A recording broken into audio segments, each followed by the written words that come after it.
When we record ourselves at home, things don't always go quite as well as we'd like, do they? And I think one of the main reasons for this is that we simply don't really practice in a way that prepares us to be able to record. So today I'd like to give some tips on how we can go about doing this. Are you sitting comfortably? Then let's begin.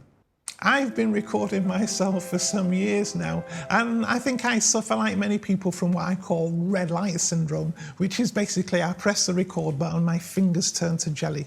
Sound familiar? And of course, when we record something, we're performing, so that's bound to give us some degree of performance anxiety. However, it's also true that recording is a very different experience to playing, or to even playing live for somebody. Now, preparing something for performance is something I've seen covered many times, and in fact in Graham Fitch's excellent ebook series he has an entire volume dedicated solely to practicing for performance. However, I've seen nothing that talks about how do we practice for recording something. So here's some of the things I've discovered over the past few years. Unlike a live performance, when we record something, it's permanent, isn't it? It gives a permanent record. People can rewind, they can relook at things, they can work out exactly what was not what they expected to see. And I think this puts us under additional pressure because we feel it has to be perfect in every way. Now, the great pianists throughout the years have had very different views on recording. Richter, I believe, really did not like the recording process, rarely went into a studio, and virtually all of the recordings we have of his playing are live performances.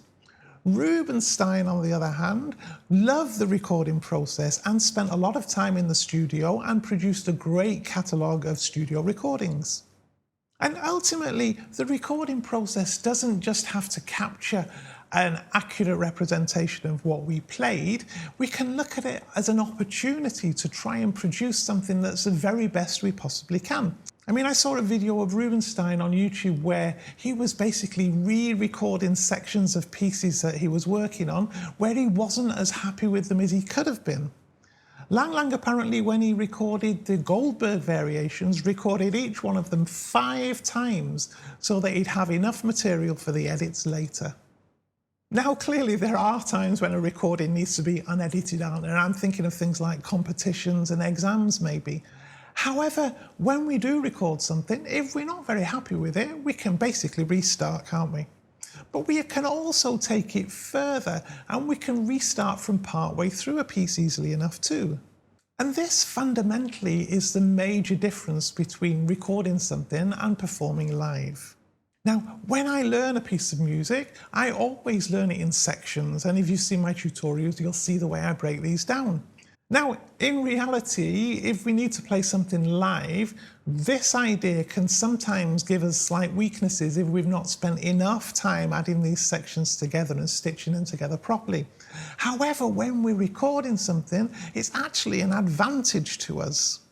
We've basically got very used to the idea of starting from different points within the piece, and we don't need to go all the way back to the beginning to reset our muscle memory. So my first tip then is, if you do intend to record something, make sure that when you learn it, you do learn it in sections. Now, another important consideration for a recording is, when do we think a piece is ready to be recorded? Now, of course, the answer to this question will be very subjective, and it will depend on, what we need to achieve. Will we, for example, be happy if there's the odd wrong note or the odd ghosted note, or maybe our dynamics weren't as great as they could have been? Or do we need absolute perfection? Now, I'm not going to get into a debate about whether perfectionism is important or not. For some people it is, for others not so. Personally, I take a more balanced view, I think. I know I'm not the world's greatest pianist, and I just want to be able to play things and share things with my friends, the music that I've learned and that I love. So as long as there are no really obvious clangers and wrong notes and, badly missing things in there, I think most people wouldn't even notice. I mean, an examiner certainly would if it was an exam, but my friends wouldn't notice the odd ghosted chord.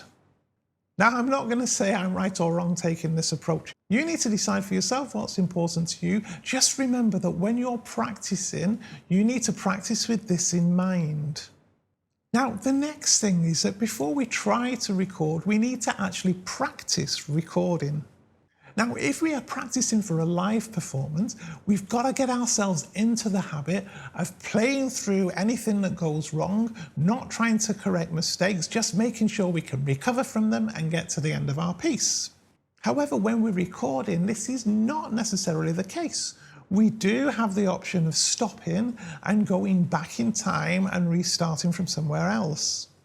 And this, in fact, is what I do. I don't worry about getting a one-take performance. If I need to restart a couple of times, so be it, it's fine.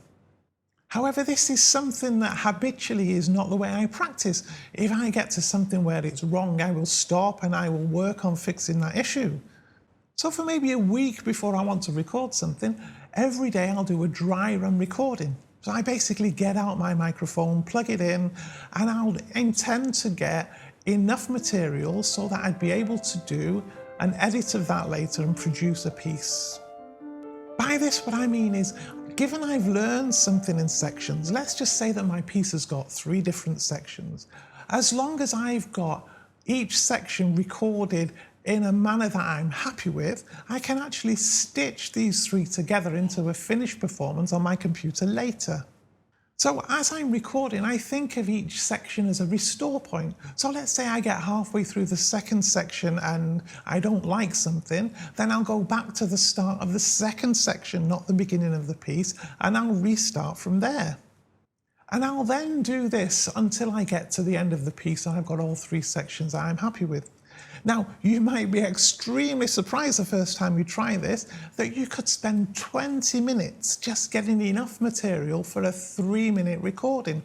And I think the reason for this is we have very high expectations and we'll think, oh no, that wasn't quite as I wanted, so we'll have a tendency to keep restarting all the time just because we know we can. And then the key thing to do afterwards is go back to that recording and very quickly cut out all the bits that you don't want and objectively listen to the bits that are left and say, would that give me a finished recording that I'd be happy with? And I wouldn't really bother trying to stitch all these pieces together on the computer for now, but it's just an interesting way of making sure that we are where we want to be. Incidentally, I think that doing this is anyway an acid test of how well we actually know something. So once we've done all of this, we need to then do a dress rehearsal. And I don't simply mean, putting on an outfit rather than just the shorts and t-shirt we might normally wear to practice at home. I'm talking about setting things up so they're as it's going to be when we come to record. So I'll give you here some obvious examples as they apply to me. First is that I discovered a while ago that simply having my lid fully open like this when I record makes my piano sound very, very different than when it's further closed as I do when I practice. And this can be very, very off-putting. I usually don't wear glasses when I record either because quite often the lights will reflect in the glasses and it can be a bit distracting. However, when I practice, I always wear my glasses, so this makes it feel a little different. Another thing is that I never wear shoes in the house, so if I put shoes on to record, then this makes pedaling feel very different. I also have a few lights that I use when I'm recording simply because I use an iPhone and the sensors on these things are really small and any additional light you can give them helps to get a better result. So have a think about the things that apply to you. What's going to be different when you record than it is when you just normally practice, and try and recreate that and do at least one dress rehearsal before you finally get into recording mode. And then finally on recording day, just make sure you've sorted out all the obvious things. Things like if you're using your phone, has it got enough storage? Is the battery fully charged? Other things like, have you ironed your shirt? Has the piano been dusted? Have you cleared the area around the piano so that it looks okay when you record? I tell you, many times in the past, I've found myself running around on recording day because I've forgotten some of these things. So if you follow all of these tips, you'll be ready to record yourself. And the video linked here shows you how you can go about editing the result of your recording in audio software. And if you're not already, then please do subscribe to Tommy's Piano Corner. Don't forget to hit that little bell icon so you're notified of new videos as and when they're released. I thank you very much for watching today and look forward to seeing you very soon.